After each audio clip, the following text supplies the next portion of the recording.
காற்று மாசை கட்டுப்படுத்தும் நோக்கத்தில் 15 ஆண்டு பழமையான வாகனங்களுக்கு மார்ச் 31ஆம் தேதிக்கு பின் பெட்ரோல், டீசல் உள்ளிட்ட எந்த விதமான எரிபொருளும் நிரப்பப்பட மாட்டாது என டெல்லி சுற்றுச்சூழல் துறை அமைச்சர் மஞ்சிந்தர் சிங் சிர்சா அறிவித்துள்ளார். உலக அளவில் மிகவும் மோசமான காற்று மாசுபாடு உள்ள நகரங்களில் டெல்லி 2ஆம் இடத்தில் உள்ளது. டெல்லியில் காற்றின் தரம் மிக மோசமான உடல்நல பாதிப்புகளை ஏற்படுத்தி வருகிறது. இந்நிலையில் டெல்லி முதல்வராக பாஜகவின் ரேகா குப்தா பொறுப்பேற்ற நிலையில் காற்று மாசை கட்டுப்படுத்தும் நடவடிக்கைகளை தீவிரப்படுத்தியுள்ளார்.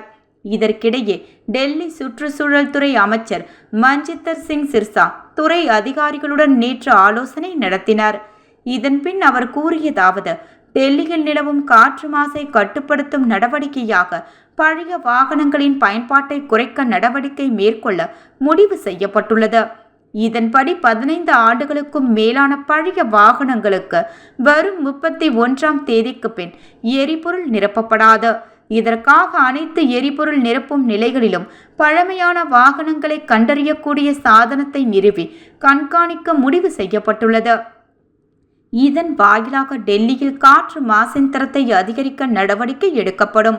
டெல்லியில் உள்ள அடுக்குமாடி குடியிருப்புகள், ஹோட்டல்கள், வணிக வளாகங்களிலும் காற்று மாசை குறைக்கும் வகையில் தண்ணீரை பீச்சியடிக்கும் இயந்திரங்களை அதிக அளவில் வைக்க அறிவுறுத்தப்பட்டுள்ளது.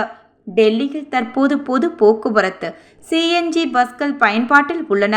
இந்த ஆண்டு இறுதிக்குள் அவற்றை அகற்றிவிட்டு அதற்கு மாற்றாக மின்சார பஸ்களை இயக்க நடவடிக்கை எடுக்கப்படும்.